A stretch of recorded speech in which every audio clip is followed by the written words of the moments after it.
What up, guys? GangstaPranksta bringing the weekly wrestling review for about the middle of December. Welcome back, guys. If you're new to the show, this is where we talk everything about professional wrestling, from news, reviews to predictions. We talk about it all. So if you're a fan of professional wrestling, welcome to the show. On today's show, we got reviews for 2 weeks with the RAW, Smackdown, Impact, NXT, Ring of Honor. We have reviews for TNA One Night Only, World Cup of Wrestling, and I'm also going to be giving my predictions for the Royal Rumble. So that's going to be it. I was going to do my final. Actually, I'll do that on the next episode. I was going to do my final battle, Ring of Honor Final Battle 2013 review, but I wasn't able to watch it in time, so this is a couple hours before the Royal Rumble, and I wanted to put my predictions out before the pay-per-view. So I wasn't able to watch everything that I wanted to watch, so I apologize for that. But the next episode will have a bunch of stuff. So anyways, let's jump to the stuff that we're going to talk about this week. First, we got Raw. This is the episode of Raw. I don't know the big thing that happened here, but there was a couple things that were worth talking about. First, we had... hold on, let me just read. Okay, that's whatever. We had a couple things that were pretty noteworthy on this episode of Raw. First, we had the debut of Bad News Barrett. He made his debut, and of course, he had some bad news. And you know, this is the character that he's been playing for the past couple months in I think it's the JBL and Cole show. I'm not too familiar. I haven't watched it too much, but I think that's where the character comes from. And you know, it finally debuted on Raw. And my opinion on it, it's kind of, I don't know. Like I think it's good for Wade Barrett, which I'll talk about in a second, but at the same time, I just think he's so much better than this character. I think he's a solid wrestler, but the reason I think it'll be good for him is because the thing with Wade Barrett is he never really had like a personality, and like never really got to work on his promos. Not that his promos need to work; they were decent for what they were. But with this character, it kind of helps him become more comfortable on the mic and cut promos and kind of develop a personality of sorts. So I hope they don't do this character for too long to where it will hurt him. Because like I think he could be a potential big star for WWE in the future. And if they were to keep on with this character for too long, I feel like it could hurt him in the long run. So hopefully they don't do it too long. But I kind of see this as a good thing. It was okay. Like you know, he talked about he said like there's good news, and I don't know, he's just pretty much shit on Oklahoma, the city they're in. So it's whatever. I'd rather have him as a wrestler, but I guess since they don't really have a spot for him on the roster and pretty much like a storyline or whatever, then this is a good way for him to be on the show every week. And like I said, it helps him become more comfortable on the mic, cut better promos, work on that, and just develop personality. So when he does end up getting rid of the gimmick, hopefully he will soon, he will be like a more well-rounded character / wrestler. So I think it's good and bad. Just don't let him be it for too long. Other than that, I don't really have a problem with it. What else do we got? Oh my god, Erick Rowan finally wrestled a singles match. On the last episode of the Weekly Wrestling Review, we talked about, I was like, damn, you know, I like Luke Harper, but he's wrestling all these singles matches against Punk and Bryan and whoever. And I'm like, damn, let's let Erick Rowan get some of these matches. And I guess WWE was like, yo, I got you, bro. And he ended up wrestling a couple matches with Daniel Bryan.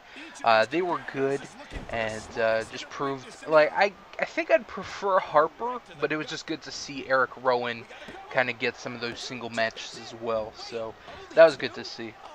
What else do we got? Oh, on this episode of Raw, we also had the debut, not debut, but I guess it's kind of debut, the return of Sin Cara, but it wasn't really Sin Cara, it was somebody else under the mask.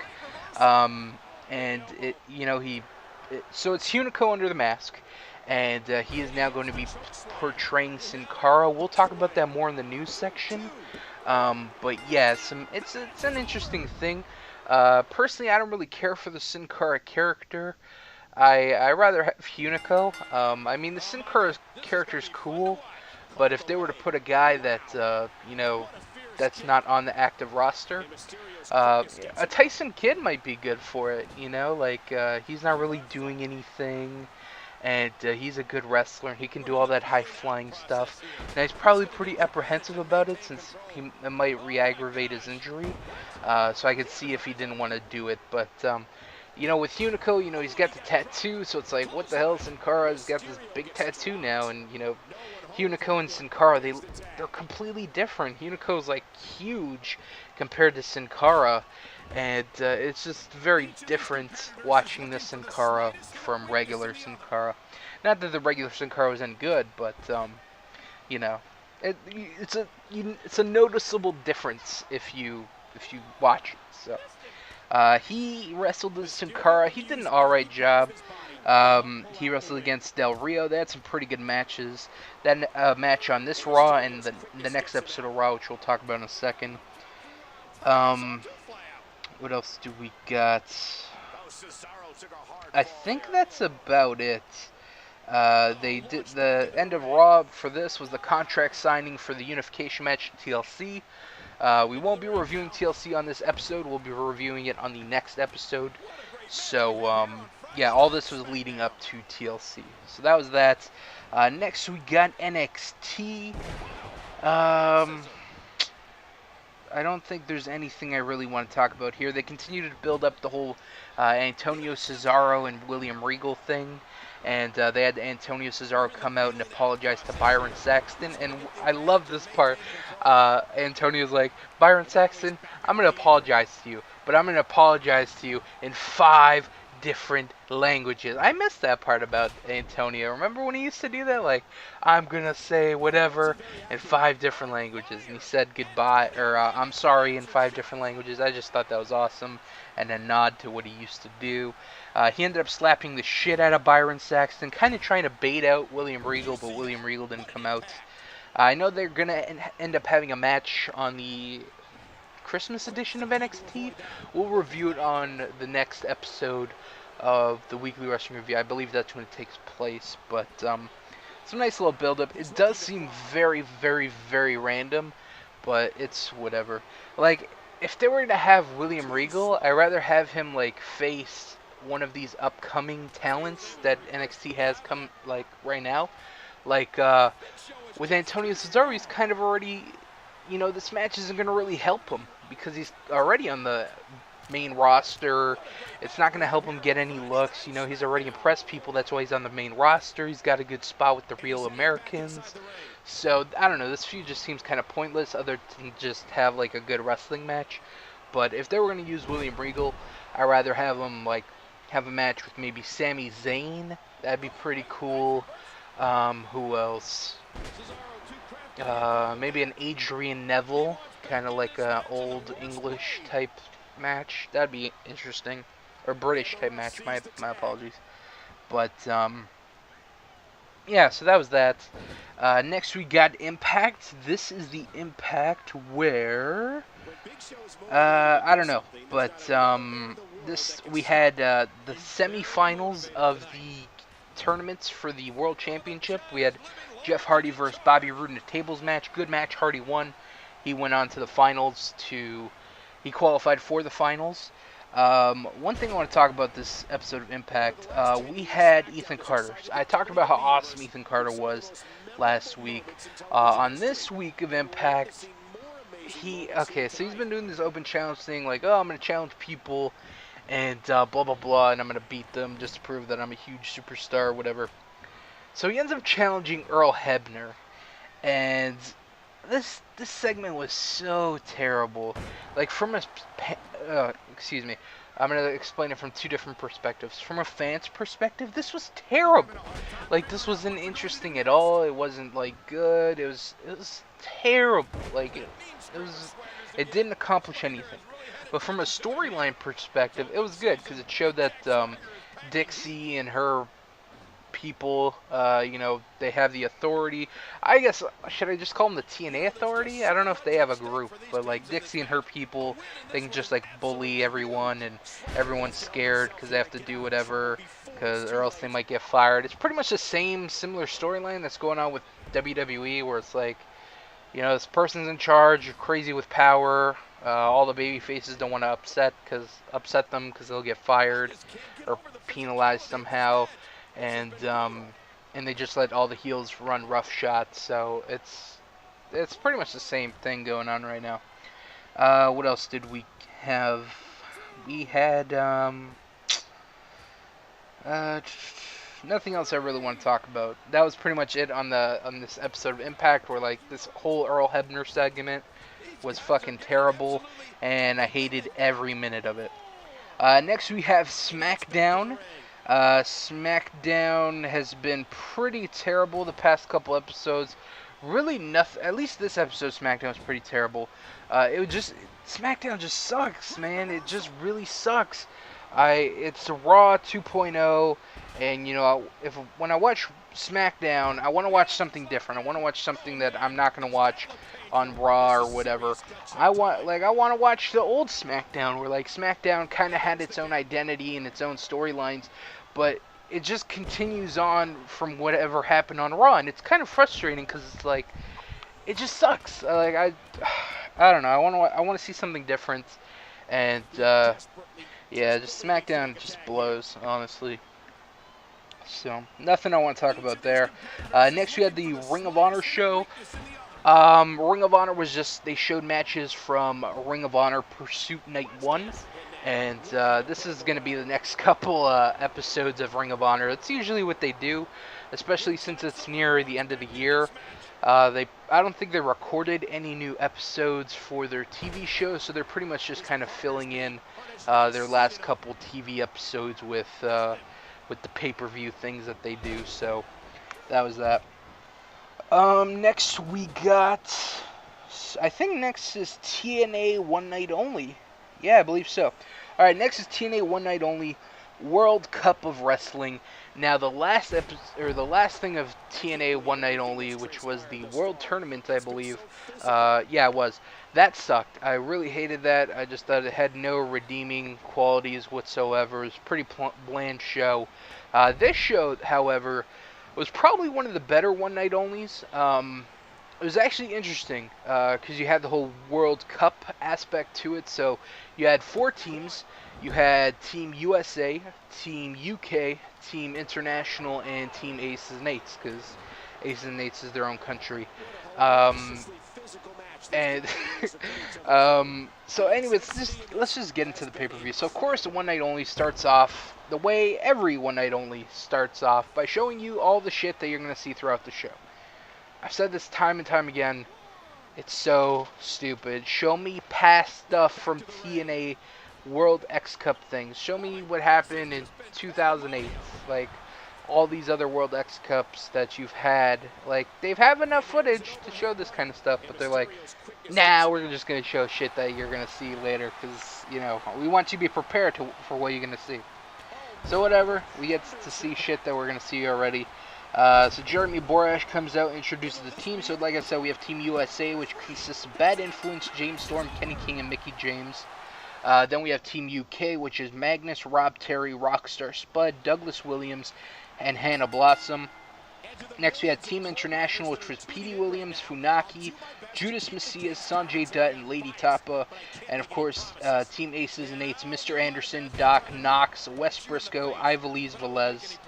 And one thing I really liked about this whole setup is the whole setup of the teams, where on each team you had a heavyweight wrestler, you had an X Division wrestler, you had a tag team, and you had a women's. And that's pretty much how the whole show broke down. And I thought it was pretty interesting, because you're going to see something different each match, and I really enjoyed that. We're going to talk more about Ivelisse Velez, since she was part of the Aces and Eights thing. We'll talk about her later on, because I'm going to go on a bit of a TNA rant on the second episode of Impact that we're going to review. and I'm going to be bringing her up, so we'll talk about her again later. So first match on the show is Mr. Anderson versus Magnus, Team USA versus Team Aces and Eights. It was a pretty good match. It was a very slow-paced match. This is a terrible way to start the show. Honestly, I think Kenny King and Sanjay Dutt should have started the show. They had a great fast-paced match, and that's what you should do with like your pay-per-views. Have a fast-paced opener, and that's how all pay-per-views should start out, with a fast-paced match to get the crowd hyped up. Holy shit, they started out with Magnus and Mr. Anderson. It was so fucking boring. It was so slow, methodical. Oh god, I was bored, and it lasted like 11 minutes, felt like 20. I was just so done with this shit after like the first 4 minutes. I was like, God, please end this. It picked up a little bit towards the end, but Jesus Christ, it was a train wreck to watch. It wasn't a bad match, I just fucking hated it. It was terrible. Next we had Kenny King versus Sanjay Dutt. They had a good, fast-paced match. They had some good spots. Kenny ended up winning. In the first match, Magnus won, so he got a point for Team UK. Kenny ended up beating Sanjay Dutt, so he got a point for his team. Like I said, this should have been the opening match. It was a great match. Not a great match, but it was a good match to open the show. But it didn't open the show. Anyways, next we got Lady Tapa versus Hannah Blossom. This was pretty blah. It wasn't very good, but it was whatever. All I can remember from this match is how terrible the commentary was. Jesus Christ. One thing I've been noticing from like watching TNA the past couple weeks is how annoying Taz is. Holy shit, he is terrible on commentary. He is, especially on these pay-per-views where it's like, you can see that he does not give a shit by the things that he's talking about. He does not talk about the match. He talks about getting texts from Judas Messias. It's so fucking terrible. And it just brings the whole product down as a whole. Because they're supposed to be... it's just terrible. I fucking hate Taz. His work is like... His commentary has definitely gone down the shitter. Especially his whole time with Aces and Eights. Jesus Christ, that was brutal.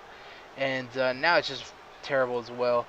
But, Jesus Christ, it was so bad, especially during this match. That's all I can remember.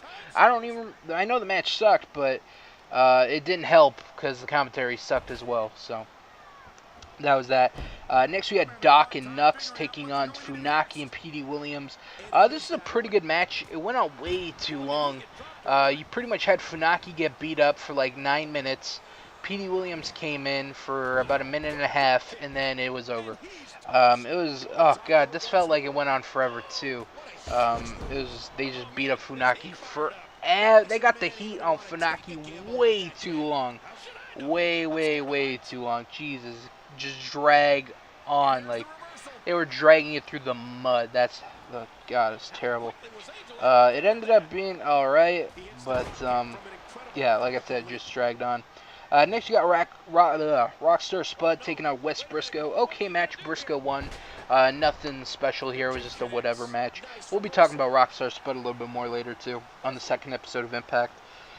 What else? Next, we got Bad Influence versus Doug Williams and Rob Terry. This was probably one of the better matches on the show. I'd say this and Kenny King and Sanjay Dutt were definitely, like, the best matches on the show.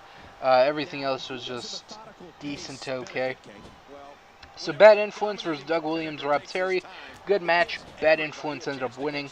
Next, you got Mickie James versus Ivelisse. Pretty good match. Ivelisse wins after distraction from Aces and Eights. Those whatever. And then to kill some time on the show, they showed the finals of the World X Cup from 2008. It was an Ultimate X match with Daivari, Kazarian, Volador Jr., and I think Naruki Doi. And I remember watching that at Victory Road when it happened. And this is the type of stuff that you should be showing before the match, showing all the international talents, and not the shit that we're going to see. I honestly don't. One thing I want to talk about all these one-night-only pay-per-views, I hope they don't do them anymore. At least have a different structure. Like, all these one-night-only pay-per-views were recorded pretty much back-to-back. in like March of 2013, and then they recorded them all in like the span of like a week or two, and then they aired them throughout the year. Like every month there'd be like a one night only pay-per-view, and it just ended up being terrible. You know, a lot of these guys are wrestling like double duty, sometimes triple duty, like wrestling 3 times, and you know, it just shows. It shows that, you know, they're going out there and they've already wrestled a match. And I don't know, it just stuff. It's like inconsistent with some of the stuff that's already happening on TV, like Aces and Eights. Aces and Eights on TV right now is dead, but here in December when they showed this pay-per-view, it's alive and kicking. And yeah, so just the inconsistencies with that and the stuff that's happening on TV, I just think that's pretty terrible. They should just, well, I guess they stopped that. Well, I don't know. They should do the one night onlys like they did regular pay-per-views before. Go in the Impact Zone, say, hey, we're gonna do this, whatever. Or maybe after, I don't know. I just hate this whole setup, but that was me. Next we got James Storm versus Judas Messias in a one-on-one match. This ended up being a pretty good match. Storm ended up winning, so that was that. And then the final 2 teams that duked it out. So Team USA and Team Aces and Eights had the most points, so they ended up competing in the finals of the tournament. So it was Team USA versus Team Aces and Eights in a 5-on-5 elimination match. It was pretty good. It was a pretty lengthy match, and it was a decent ending. Team USA wins. After the match, Jeremy Borash gives them a trophy. And of course, when he announces the winning team, he's like, oh, James Storm. Oh, yeah, bad influence, Mickey James. Completely forgets about Kenny King. So that just shows that he didn't even come out to celebrate with Team USA. He was just like, fuck it. So, I don't know. I don't know. We haven't seen Kenny King in a while. Ever since, before Bound for Glory, definitely. I remember he had that little, like, couple-week feud with Austin Aries. And I'm like, oh, shit. They're kind of going to set up Kenny King to be put in the X Division, or the Ultimate X match at Bound for Glory. He never ended up getting put in there. Samoa Joe was thrown in there, and I was just like, yeah, I don't know. We haven't seen Kenny King since. And I want to talk about TNA. Actually, we'll talk about it on the Impact. But overall, this pay-per-view was actually decent. It was one of the better one-night onlys. Do I recommend it? I don't know if I'd recommend it. Like, if you're a TNA fan, then yeah, sure, I'd recommend it. If you're looking to watch some wrestling to kill some time, yeah, you could watch it. But if you're looking for some great wrestling, you could probably skip this pay-per-view. So, that was about that. So yeah, that was that. Next we got Raw. This was the Slammy Raw. And I actually enjoyed this episode of Raw. It was actually really good. You know, you had the Slammy stuff. You had the ending, which I really, really liked. And you had some decent matches on the show. So I'm just going to pick and choose some of the things I want to talk about. So we'll talk about some of the winners for the Slammies. So first we had the New Age Outlaws. They presented the LOL of the Year award. It went to the Rock's concert to Vicky Guerrero. I agree. That was fucking hilarious when it happened. So, yeah, I'd definitely give it to him. Next, we got the Shield come out to present Double Cross of the Year. And HBK turning on Daniel Bryan ended up winning that. And I agree with that as well. Next, we got Eve. Nice to see her. I completely forgot about her. She came out to present Diva of the Year. The Bellas won. I have no idea how the Bellas won. Well, this was all fan voted. That's what they said. Well, they promoted it enough. WWE app, go vote for your Slammy, blah blah blah. And I guess you know, when you have the fans vote, you're gonna get some stupid stuff. Bella's winning Diva of the Year. No, like AJ should have won that. Maybe Caitlyn, she's a close contender. But, yeah, AJ by far. AJ by far, definitely. What else do we have? We had Shawn Michaels come out to present Superstar of the Year. Shawn was actually awesome during the show. He had a couple little segments here and there. when he presented this award, he cut a little promo, and it was pretty funny. And, you know, his interaction with Daniel Bryan. I was hoping for a little bit more hostility between the two to kind of set up possibly a match at WrestleMania, but it was just kind of like easy going. Like, Daniel Bryan was like, oh, I forgive Sean for what he's screwing me. Kinda. It seemed like he did forgive him, and I was just like, I don't want to hear that. I don't want to hear that you want to beat his ass at WrestleMania. Fight your former trainer. But I guess there's no plans for that match at WrestleMania, which is kind of disappointing. But yeah, that was that. Primetime players come out to present Fan Participation Award. The Yes Chant wins. So Daniel Bryan got another Slammy. What else do we got? I don't know. Some of the other ones are kind of dumb. One of them I want to talk about was the Match of the Year.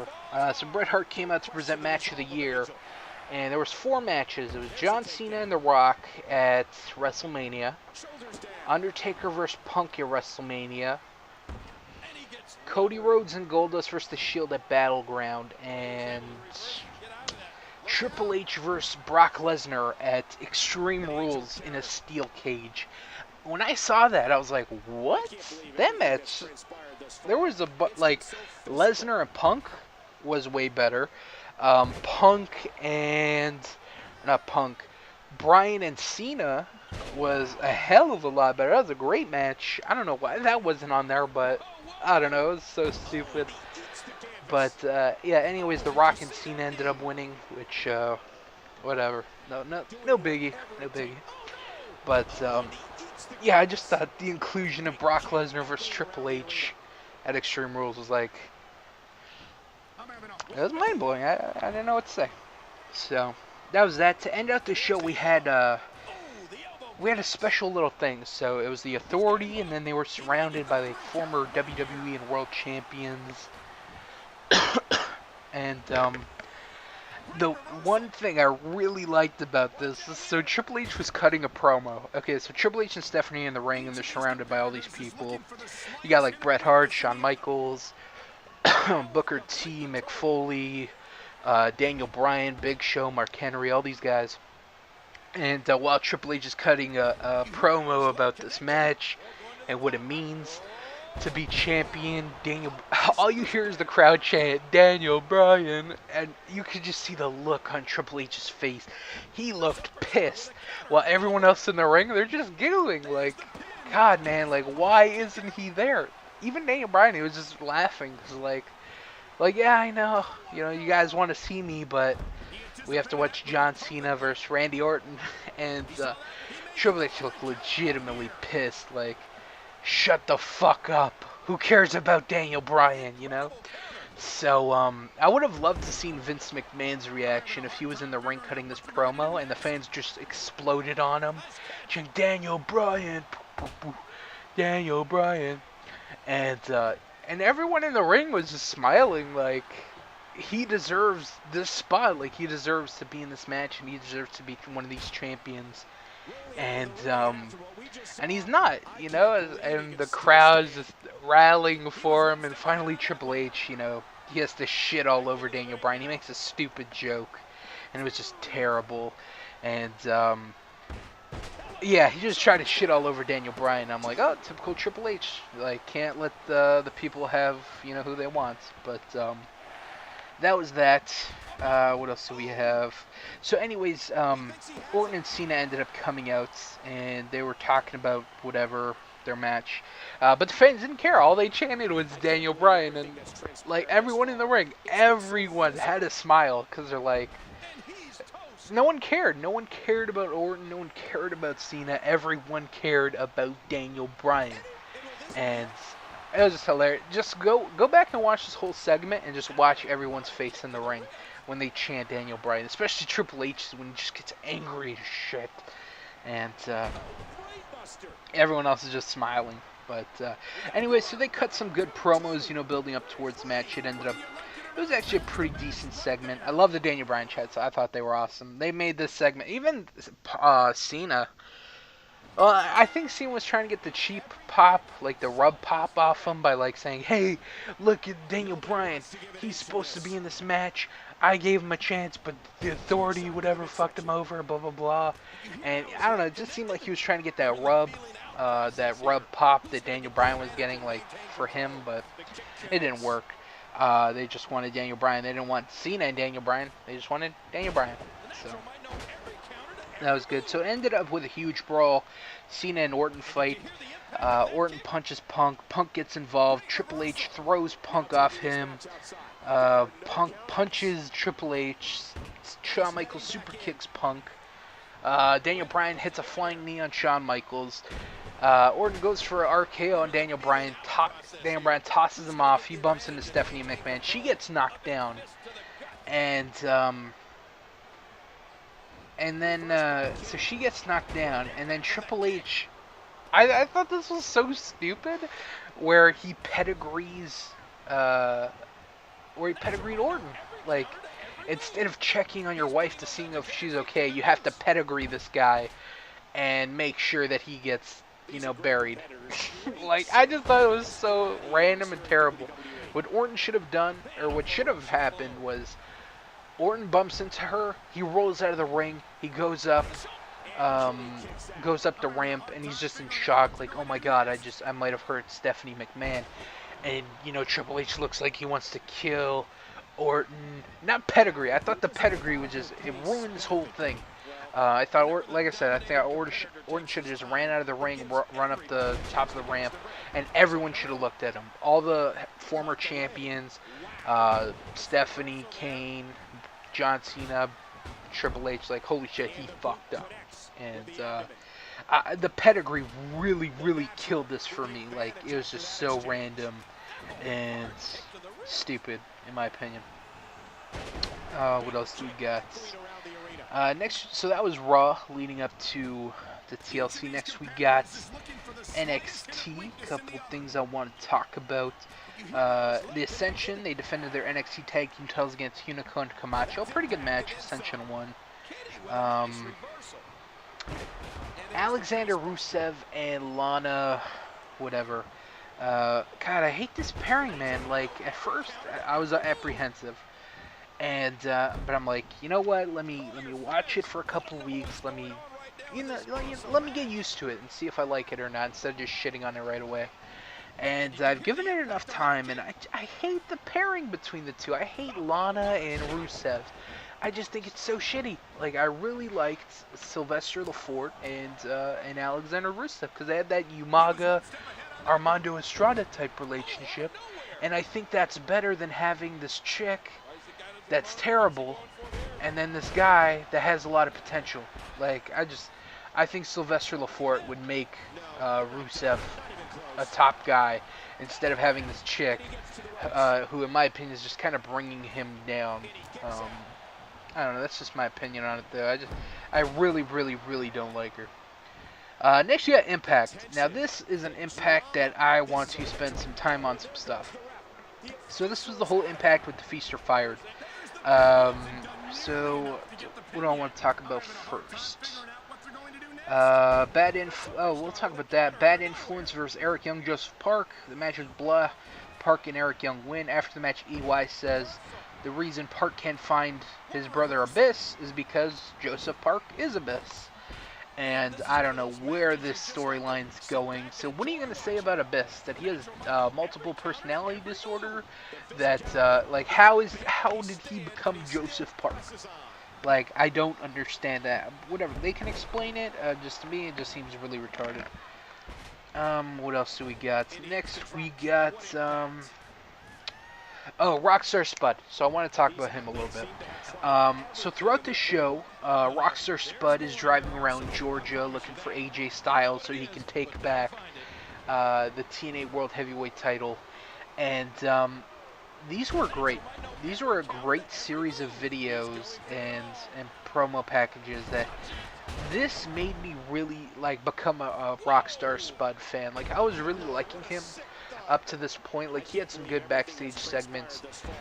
He had one with Sting, and a couple others, and I was like, oh, I kind of like this guy. But after watching this and the stuff with the AJ Styles and driving around Georgia, made me a fan of Rockstar Spud. I don't care for him too much as a wrestler. I just think he's too short for me to care about, honestly.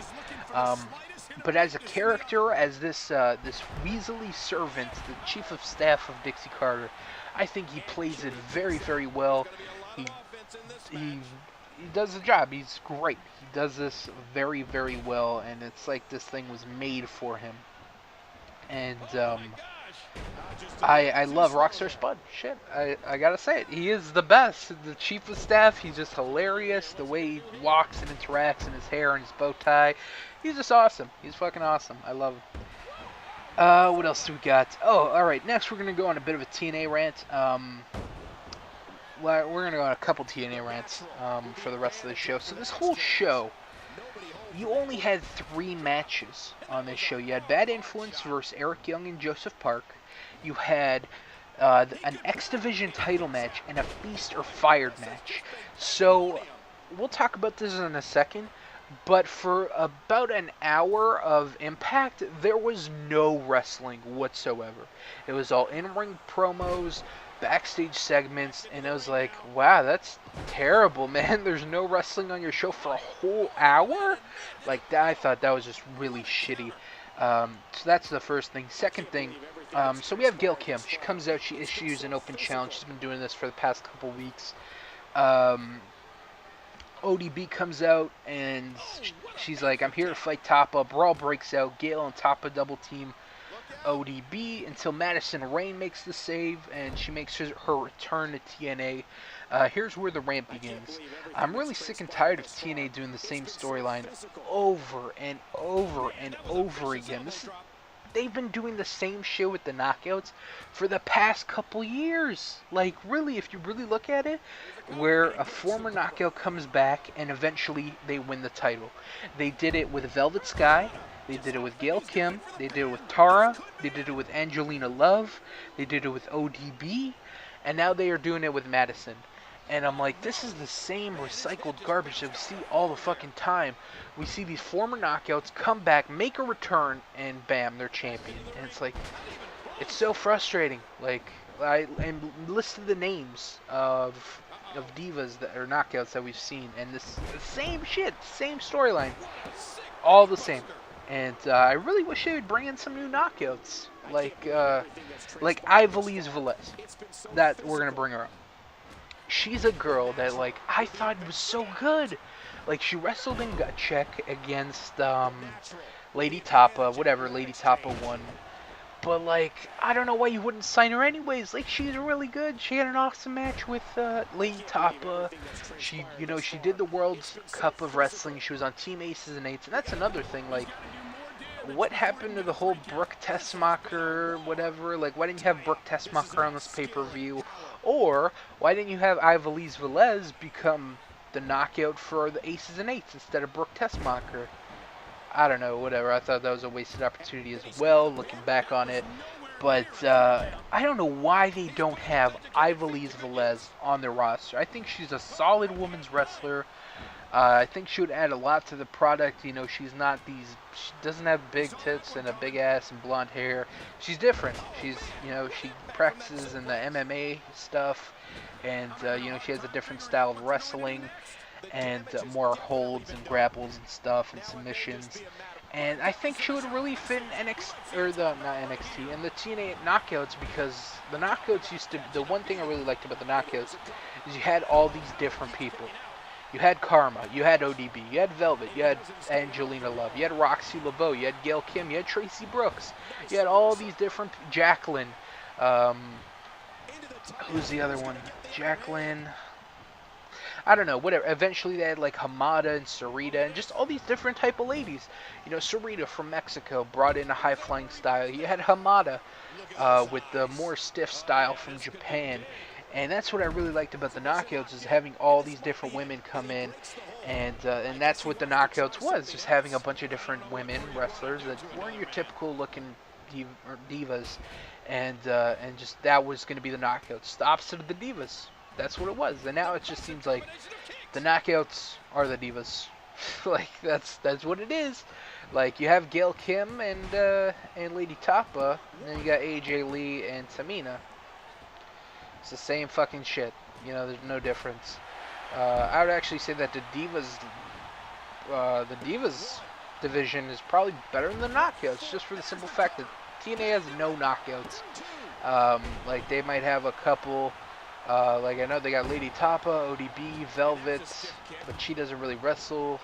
Brooke Tessmacher, she hasn't wrestled in a while. And the whole reason they're doing this open challenge is because they don't have any knockouts to feud with Gail Kim. So, and it'd be too early to turn Lady Top on Gail Kim, so they're doing the stupid open challenge. Now Madison Rain's back, and I know she ended up winning the Knockouts title like a couple weeks ago or whatever. And yeah, I really think Ivelisse Velez would be a good fit for the Knockouts. Like, she should have accepted this open challenge, defeated Gail Kim, and bam, you got a feud right there. Right there. It's so fucking easy. It's not hard. It's not hard. You don't have to bring people back. You can do it with new female talent. I don't know why they didn't sign any of them when they had the whole Knockouts Knockdown, the one night only pay-per-view. Sign a couple of those girls. Sign Mia Yim. Sign Cherry Bomb. Sign Ivelisse Velez, you know?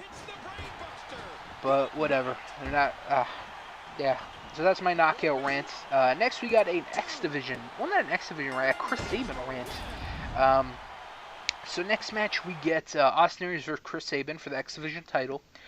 Pretty good match. Aries wins and is the new X Division champion. Now my whole rant with Chris Sabin is this dude can't catch a break with titles. You know, he becomes the world champion and then he loses it like the next week to Bully Ray.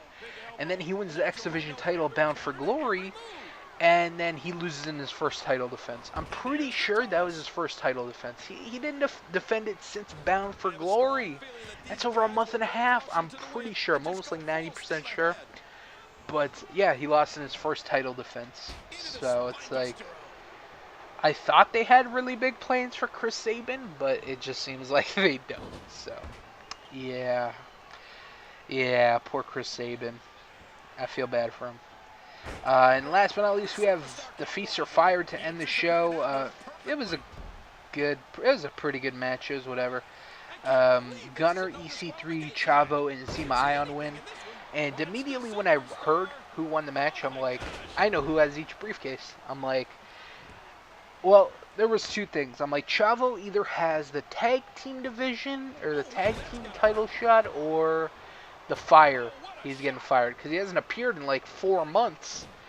And like, oh, he's gonna get a title shot? No, he's either released or he's gonna get a TNA tag team title shot so they can feud with the Bromans. Because hey, the TNA tag team division sucks too.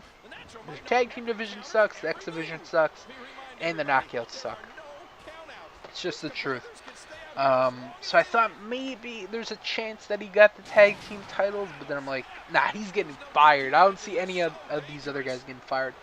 Something I could have seen was EC3 getting the pink slip, and then two things. One would be Dixie's like, oh, you know what? Fuck that. You're gonna get rehired. Like, we're not gonna fire you. We're just gonna forget like this happened, and just kind of, you know, that'd make more heat on Dixie for like reversing this decision. And or two, Sting puts his career on the line, says, hey, if you can beat me, then I'll be fired instead of you, and you can have a career in TNA, and you know, you could be the guy that retired Sting, and then that could be your career in TNA. But I don't think they did either of those. I think he has he has the tag team titles. Gunner has the world title. EC3 has the tag team titles, which I thought was just completely random. Chavo got fired. Zema got the X Division title.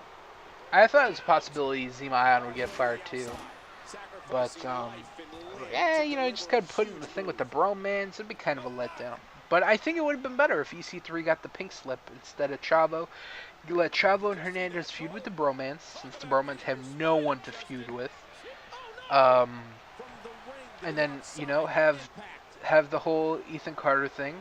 maybe either the two things, either reverse the decision where Dixie reverses it and like, hey, you're not fired, or two, Sting puts his career on the line because they were feuding around.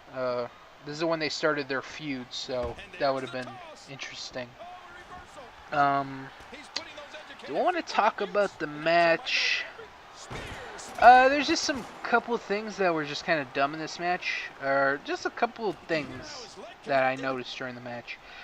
First, we had Curryman leaving the match instantly because he's like, the whole story there is like, last time I was in a Feast or Fired match, I got fired, so I'm gonna leave because I want a job. And what's this random, like, use of like the sudden interest in Curryman? I mean, I love Curryman, but this is just so random, just having him involved in the show. But what I like Curryman, but like I said, so random. What else do we got? So Nora Furnham and Dewey Barnes were in the match, so I'm like, so if they get the fired briefcase, I didn't even know they were hired, like, and now they're gonna get fired, so I guess they're under contract? Question mark? I don't know. But yeah, that was just a couple things. And the other thing was like Austin Aries looked like a complete idiot this match. Because like he had so many opportunities to go for briefcases, and then instead of going for the briefcases, he's like, you know what, I'm going to go for this high spot instead. But I guess it kind of makes sense, because like if he grabs a briefcase, then he could get fired. But then, like, why would you be in this match in the first place if you knew you had the potential to risk it all? Because that's the whole thing. It's like you're going to risk it all for a chance at a shot at whatever title. So, I don't know. It was good and bad, I guess. Yeah. What else do I want to talk about? Next, we got SmackDown. And I don't think there's anything I want to talk about. Like I said, SmackDown.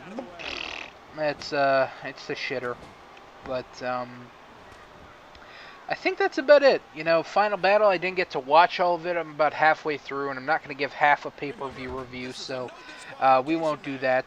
So let's talk about the Royal Rumble, actually. So the Royal Rumble is this Sunday. I'm recording it a couple hours prior to it happening, so I don't know who's going to be in it. I have some speculation. We'll talk about that right now. So let's talk about the whole card. So we got a couple matches. We got, excuse me. Actually, let me take a drink of water real quick. All right. So we have, I think, 4 matches. I don't have the match list in front of me. I have who's going to be in the match, so let me actually pull that up real quickly. Okay, here it is, the final advertised list of people in the Rumble. So anyways, let's talk about the match. So we got a couple matches. We have Bray Wyatt versus Daniel Bryan. That should be a good match. I'm really looking forward to that. Just the whole story's been interesting. It seems like they kind of rushed it, though. Like, I don't know, it just seems like they just really rushed it. Like, Daniel Bryan was part of the Wyatts, and then next week he's not, then next week blah, blah, blah, and then blah, blah, blah, and it just seemed like, so I don't know, it just seemed kind of rushed for my liking instead of taking their time with the whole story. So yeah, that's a match on there. We have Big Show versus Brock Lesnar. I'm not up to date on why this is a match on Royal Rumble, but whatever. I just think it's kind of a waste. Like, Brock Lesnar doesn't have very many dates on his contract. The way his contract works is like he works on appearances, and he only has like a set amount of appearances per year. And I think it was kind of stupid to waste it on wrestling Big Show. So whatever. We'll have to wait and see for that. What else do we got? We got the TNA, or not TNA, the WWE Tag Team titles, the New Age Outlaws challenging Cody Rhodes and Goldust. Why is this on the pre-show? This is a match I'm actually looking forward to watching. By putting this on a pre-show, this is what you're telling me. Cody Rhodes and Goldust are going to win. So, yeah, that's why it's not on the actual card. Because if it was on the actual card, then it's like, then the title might change hands. We never know. But by putting on the pre-show, you're like, okay, they're going to win. There's really no need to watch this. No one watches the pre-show anyway, so who gives a shit? So I'm pissed this isn't on the main card. What else do we got? In the main event, I think there's only 4 matches. Well, 3, because the one's a pre-show match. I think the other match is only John Cena versus Randy Orton. In the main event for the unification title, whatever. That I expect Orton to win and carry it through the WrestleMania. They could do something at Elimination Chamber. We'll have to wait and see what they do with that, but I can see him holding it there. So anyways, let's actually talk about the Royal Rumble match. So the reason I think Orton's going to win kind of ties in with my speculation of who I think is going to win the Rumble. So as of this list right here, I think it's from WWE.com, these are the people that are in the Royal Rumble for sure. We got Batista, CM Punk, who's going to be number 1, Alberto Del Rio, Biggie Langston, Miz, R-Truth, Xavier Woods, Kofi Kingston, Goldust, Cody Rhodes, Fandango, Rey Mysterio, Seth Rollins, Roman Reigns, Dean Ambrose, Damian Sandow, Luke Harper, Erick Rowan, Jimmy Uso, and Jey Uso. So that is 5, 6, 7, 8, 9, 10, 11, 12, 13, 14, 15, 16, 17, 18, 19, 20. That's 20 confirmed people. Now, there's a couple of people on this list that are missing. Like, I really don't like this list that are going into the Rumble, because, like, there's just, like, I like to look at the Rumble list and be like, oh, shit, I think this guy might win, but I also think this guy might win. Oh, but I think this guy might have a chance, too, and this guy, he might win. But looking at this list, there's only, like, 1 or 2 people that I think are going to win the Rumble. There's so many tag teams in this in this match, that I'm like... I know the Usos aren't going to win. I know the Harper and Rowan aren't going to win. I know the Shield aren't going to win. I know Cody and Goldust aren't going to win. I know R-Truth and Xavier Woods aren't going to win. And a couple others. And this is just way too many tag teams in here. And there's a couple of people that are missing from this list. Dolph Ziggler's not on here. Mark Henry's not on here. Who else was I thinking about? Mark Henry. Fuck, who was it? Mark Henry. Fuck. Oh my god. The Real Americans, that's who it was. I thought they should be in here. The Real Americans, Mark Henry, Ryback, Curtis Axel. And there's just a couple people Dolph Ziggler, that I feel like should be in this Rumble instead of some of these tag teams, but yeah, so I don't know. This Royal Rumble looks pretty shitty, to be honest, just from all the people that are in here. But yeah, so we got 20 confirmed participants. So let's talk about surprises, because that's what I love about the Royal Rumble, all the fucking surprises. So I have my money. I think Sheamus is coming back for sure. I think RVD is for sure. I think Christian's a maybe. I don't think Jericho's going to come back. I think Jake the Snake Roberts, like, he's been wanting to be in the Royal Rumble for a long time, and, like, with him being on not the one night only, what was it called? Old School Raw. I think, you know, that kind of been like, oh, you know, he could be in the Rumble. So I think Jake the Snake might be in there. And I think if Jake's going to be in there, I think DDP's going to be in there. So that's what?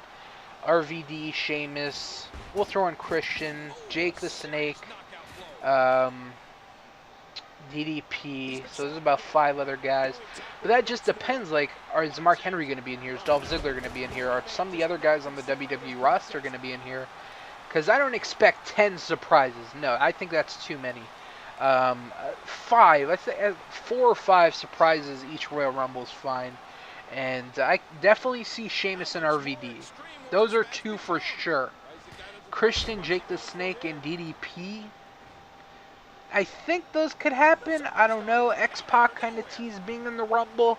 I can see him being in the Rumble, especially with the New Age Outlaws reappearing recently on WWE. I can see X-Pac being in. You know, I'll fucking throw him in there. X-Pac, RVD, Sheamus, Jake the Snake, DDP. And I think that's it, man. I think they're going to put in some guys like, you know, Mark Henry, Dolph Ziggler, guys that are probably going to be in here but are not. And that should make the Rumble a little bit better. But let's talk about who's going to win. Now, my money's pretty much on either Batista, And Daniel Bryan, he's another one that, like, is he going to be in the Rumble? Because, like, he wrestled Bray Wyatt, and it's like, maybe if he wins his match, he'll be in it. If he loses and then he's in it, that won't make any sense. But, I don't know, maybe he defeats Daniel Bryan, or maybe he defeats Bray Wyatt, and then he's in the Rumble? Because, like, right now I'm looking at this Rumble, the only person I see winning is Batista, honestly. That's the only person I see. I don't see Punk winning. I don't see Del Rio winning. I don't see Biggie Langston winning. I don't see Roman Reigns winning. Even there's a lot of hype for Roman. The thing I see with Roman Reigns, he's probably going to get a shit ton of eliminations. And I think Kane holds the record of, like, the most. I think he has like 11 or 12 eliminations. I'm not sure. I can see Roman Reigns. Excuse me. I can see him getting close. I can see him eliminating at least like 10 people. He might tie with Kane. He might tie, like eliminate 11 or 12. I don't know if he'll beat the record. He might. I don't know. Like what they had him do at Survivor Series, eliminating 4 people by himself. I see him tying with Kane. I don't like Kane's had that record forever.